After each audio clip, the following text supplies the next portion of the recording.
This is particularly worrisome, as a WTE plant results in fly ash comprising toxic substances to be released with the flue gas, which is a mixture of smoke and gases released through a chimney following the combustion of materials such as fuel or garbage. 31 megawatts produced by this planned incinerator serves only 0.1% of Tamil Nadu's daily power needs, stated the main. On an average, the electricity requirement of the state is 20,000 megawatts per day.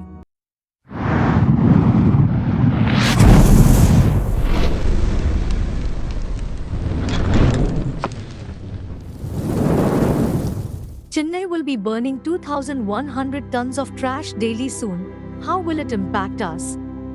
TNM went on the ground in Chennai and discovered the current small-capacity waste incinerators in the city to be harming the environment, causing alarm for public health.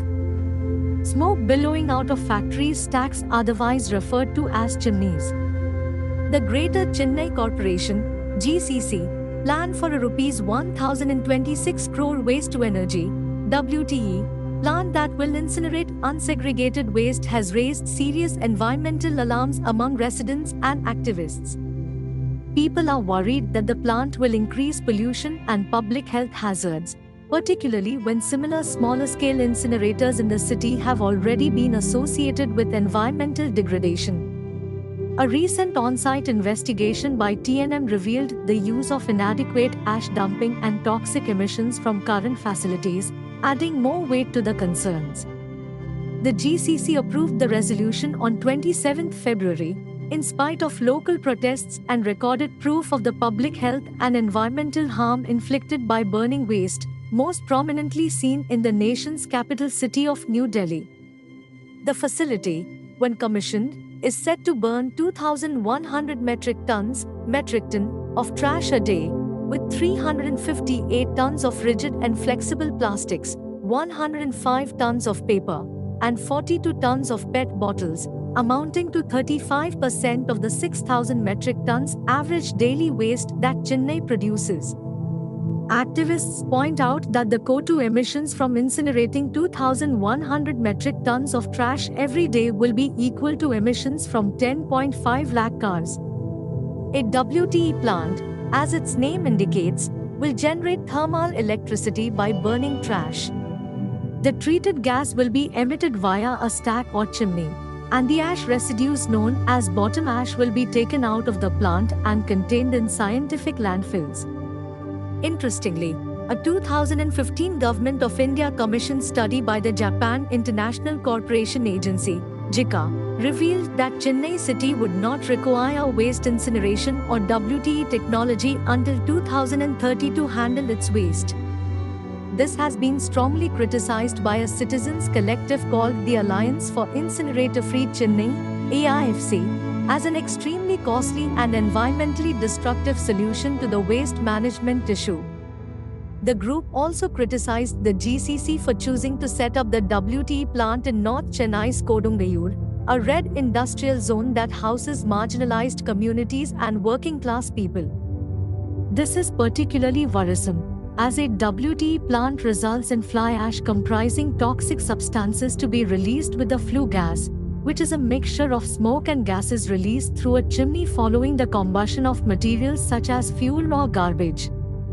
Further, the bottom ash produced as a byproduct of incinerating the trash could become a serious reason for soil and groundwater pollution if it is not kept in a safe place. Chaitanya DK, who is a WTE incineration project researcher, informed TNM that the government is saying that the 2,100 metric tons plant will generate only 300 metric tons of bottom ash. The figure is nowhere near the actual quantity. According to our estimate, the plant will generate 500 to 800 metric tons of ash. The worry is how the bottom ash will be provided in landfills. Bottom ash needs a scientific landfill so that heavy metallic compounds do not seep into the soil, he further added. Scientific landfills are covered places where a number of meters of clay constitute the base layer, so that the chemicals do not pollute the soil and groundwater. Above the base layer, a drainage layer is placed to make sure that water does not seep into the landfill. The setup is also closely monitored and sealed once the landfill reaches capacity.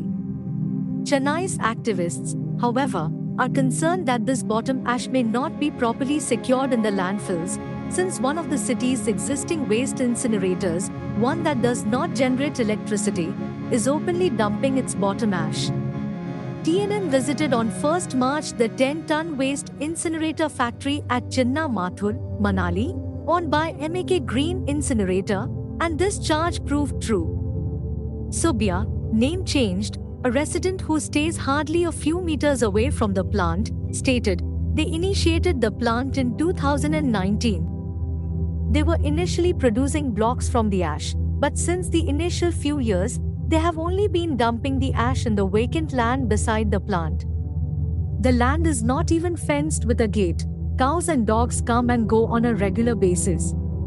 On paper, MAK Green is to ensure that the bottom ash from incinerating waste is utilized to produce paver blocks, which would then be utilized for road laying by the corporation. This itself is a risk because the ash has heavy metals. By paving blocks and constructing roads, we are risking the possibility of these metals entering the soil in several localities, Chaitanya explained. During the visit by TNM, ash was being dumped freely on the land adjacent to the plant, as observed by the residents. The vacant land also had a small pond. Devi, name changed, a resident living 50 meters across the plant, complains of foul smell in their drinking water. We have been living here for 15 years. In the last few years, the bore water has had an odd smell, especially during the monsoon season when the groundwater levels rise. Most of us now buy water cans, she said. Locals also complained that the flue gas emitted from the stack sometimes has emerged black in color, causing black stains on walls of some of their homes. At times, the tiny black particles have soiled washed clothes which were drying on my terrace, accused Vanmanthi, name changed, another resident. Aside from the Chinna Mathur incinerator for waste, 2 other incinerators for waste are functional in the city, a 50-ton incinerator in Kodungayur and a 5-ton mobile incinerator. People from Kodungayur informed that on most mornings, they have seen smoke and smog emanating from close to the dump yard where the 50-ton incinerator is situated. But as they are situated in a red industrial area with more than 30 other red category units, they explained that they cannot hold it responsible for the activities of this one factory alone. AIFC activists have questioned whether paver blocks are really being produced out of the ash produced from this factory, as the practice has been discontinued at the Chinna Mathur factory owned by the same group. They believe that the ash may be dumped at the Kodungayur landfill, which is just behind the plant. The mobile incinerator has been going around Marina Beach most of the time, incinerating the waste there. We have no idea how the ash from it is being disposed of, said Gio Damin, an environmental activist and AIFC member. The GCC's argument is that the new plant would be good, especially as a possible power source. But does the advantage really pay for itself? The plant facility is to produce 31 megawatt of electricity daily, said the corporation. For context, 31 megawatts produced by this planned incinerator serves only 0.1% of Tamil Nadu's daily power needs, stated Damin. On an average, the electricity requirement of the state is 20,000 megawatts per day. If we go ahead, they are paying 33 crore rupees for generating 1 megawatt of power from this WTE plant. Compared to that, coal-based thermal projects cost just 8 crore rupees per megawatt, and solar power projects cost 5 crore rupees per megawatt, Damin added. AIFC activists are of the opinion that sustainable waste management is the way out. This encompasses limiting the manufacture and use of single-use plastics, reducing plastic consumption at large, encouraging waste segregation at source, and emphasizing waste composting and recycling. They also quoted the report submitted by CSIR to the principal bench of the National Green Tribunal, NGT. which says that burning mixed waste goes against the exercise of segregation at source. Encouraging WTE incineration plants for mixed waste, mass burning, undermines the intention of segregation of waste, which is obligatory, according to the current SWM rules, 2016. The mass burning of MSW also undermines the scope of circular economy for the waste industry, the report states. If you enjoyed this analysis, subscribe, like the video, and let's discuss it in the comments. Stay curious, stay informed, and until next time, goodbye and stay safe.